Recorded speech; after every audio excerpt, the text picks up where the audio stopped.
Hace mucho tiempo, centurias antes de que Aníbal atravesara los Alpes con sus imponentes bestias de enormes colmillos, más allá del Peloponeso, los habitantes de la Hélade encontraron antiguos huesos que llamaron su atención, enormes y macizos cráneos en cuyo centro había una gran cuenca.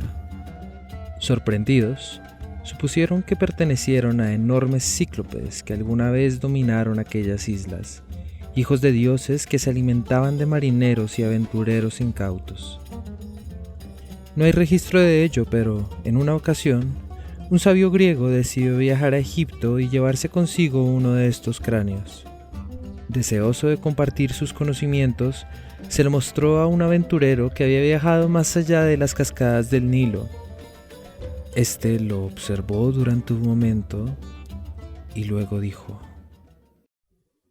Pero, si esto es un cráneo de elefante.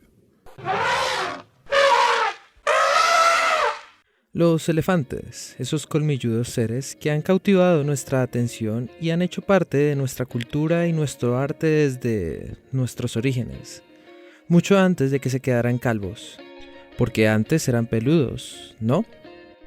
O al menos eso es lo que siempre se ha pensado, que los elefantes modernos son los herederos directos de los majestuosos mamuts. Y si bien es una idea que se ha reforzado constantemente en nuestra cultura y pareciera estar soportada por los antiguos pictogramas de estas bestias lanudas, puede que no sea del todo cierta. En realidad los mamuts, que pertenecen al género Mammutus, son un claro hermano del género Elephas, que junto con el género Loxodonta... ¿Qué pasa? Bueno, tal vez deberíamos explicar esto con un poco más de calma. Imagina que el nombre de una especie equivale al nombre común y corriente de una persona, solo que en este caso, el apellido se escribe al comienzo y no al final. Este apellido es conocido en taxonomía como género. Este chico, por ejemplo, se llama Loxodonta africana, aunque en la calle sus amigos le llaman elefante de sabana. Comparte apellido con su hermano, Loxodonta cyclotis, porque ambos comparten un ancestro en común. Ellos, a su vez, son primos de elefantes que tienen otros apellidos, como el elefante asiático Elephas maximus o el género Mammutus, a los que en el barrio les llaman mamuts. Todos ellos pertenecen a una misma familia taxonómica llamada Elephantidae, conocidos como los verdaderos elefantes.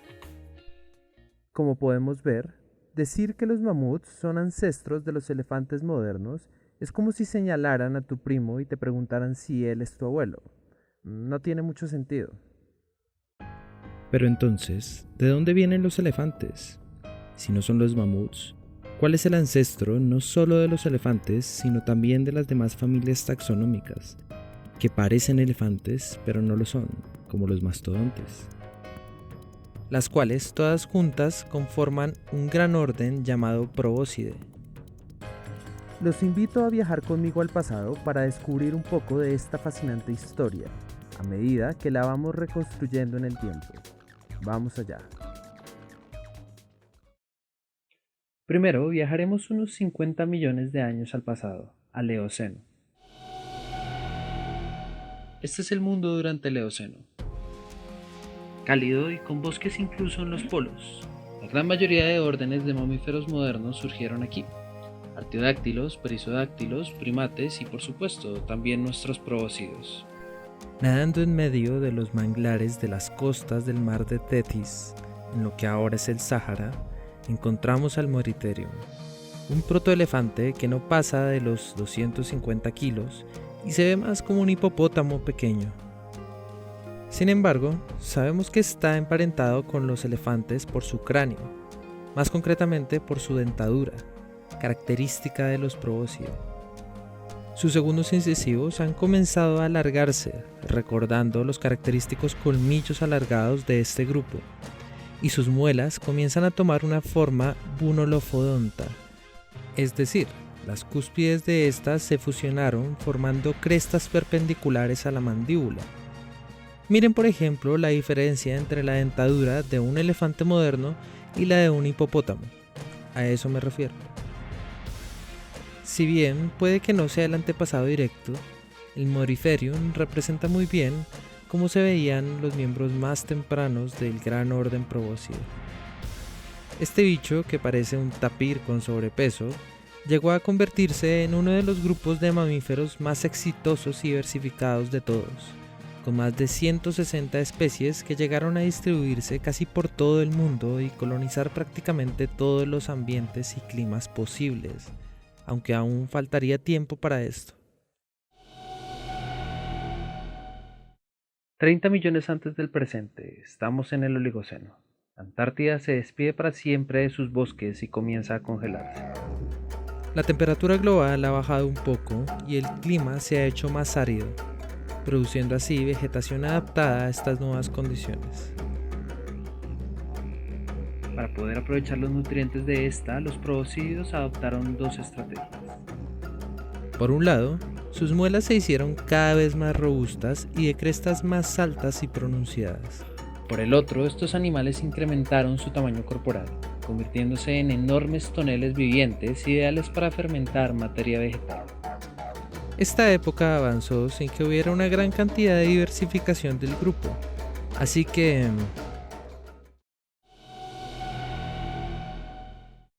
Mioceno, 20 millones de años antes del presente. Los contrastes de temperatura se hacen cada vez más marcados. Desaparece el mar de Thetis, que alguna vez fue hogar de nuestros elefantes marrano, y un poco más al norte surge el Mediterráneo. Se comienza a levantar el Himalaya, se comienzan a levantar los Andes, y se comienzan a levantar los probóscideos, diversificándose en una gran cantidad de grupos. Los Deinotéridos. ¿Pero qué demonios le pasa en la boca? En todo caso, no es lo más raro que verás hoy. Tampoco es buena idea que te metas con ellos. Con 4 metros de alto eran más grandes que nuestros elefantes actuales. Los Gonfotéridos. Un grupo vagamente definido, de mandíbula considerablemente larga y morfologías extrañas, como es el caso del Platyvelodon. Te lo dije. De ambientes pantanosos, probablemente usaba sus colmillos para buscar raíces y vegetación blanda subacuática. Los mastodontes. Similares a los elefantes, pero un poco más pequeños y de mandíbula más larga, asociados a los ambientes boscosos. Los estegodontes. Grupo hermano de los elefantes. Algunas especies presentaban elegantes colmillos mucho más largos de lo normal. De gran porte, llegaron a dominar buena parte del sur de Asia, incluidas algunas de sus islas como Java o incluso Japón. ¿Japón?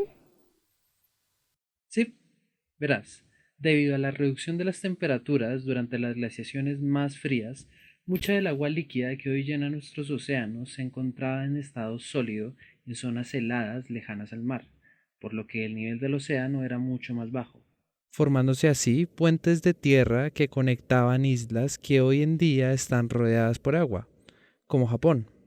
Además, a estos bichos siempre se les ha dado bien nadar. Los Elefantidae. Elefantes propiamente dichos, representados de forma temprana por el Primelefas, antepasado directo de los elefantes y los mamuts, o el llamativo Stegotetravelodon. Se parece a...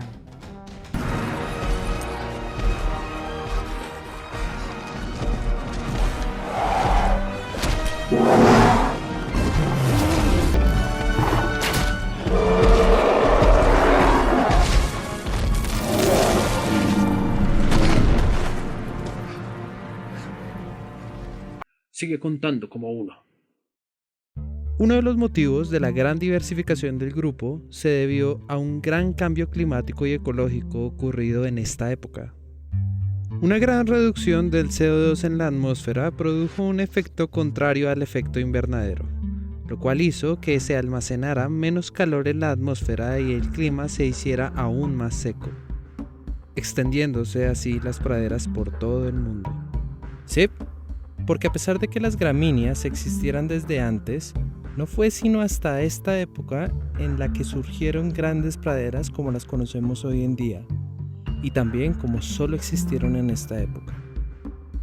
Estos pastos significaron un nuevo reto para los herbívoros, una cantidad inmensa de material alimenticio disponible, pero con un pequeño precio: una gran presencia de silicatos que resultaban abrasivos para los dientes normales, por lo que, a diferencia de los ramoneadores que se alimentaban de brotes de arbustos y de árboles, los herbívoros pastadores tendían a la ipsodontia, es decir, las coronas de sus dientes se extendían muy por encima de la medida normal, contrarrestando así el desgaste sufrido. Este patrón se mantuvo entre los probóscidos y es algo que aún se puede ver hoy en día. Muchos probóscidos tempranos se adaptaron a esta nueva condición y debido al éxito que tuvieron, lograron una gran diversificación. 4.5 millones de años antes del presente, Plioceno. Las selvas se han restringido hacia las zonas más cercanas al Ecuador. Más allá se extienden grandes praderas, desiertos, taigas y por último tundras. Por fin surgen nuestros 3 géneros de elefantes modernos, contando los mamuts. 2 millones de años antes del presente, Pleistoceno, también conocida como la Era del Hielo, una época de fuertes glaciaciones interrumpidas por cortos periodos cálidos interglaciales. El clima se vuelve loco como nunca antes. Es aquí cuando todo comienza a caer. Aquí tienen su último acto los más imponentes miembros de nuestro querido orden probóscide. Los deinoterios desaparecieron en algún momento durante estas glaciaciones, seguidos de cerca por los estegodontes. Un grupo de confoterios migraron a Sudamérica cuando se formó el Istmo de Panamá, mientras que los mamuts y los mastodontes se asentaron en Norteamérica. A todos estos grupos les favoreció mucho la formación de grandes praderas en ambos hemisferios del continente americano.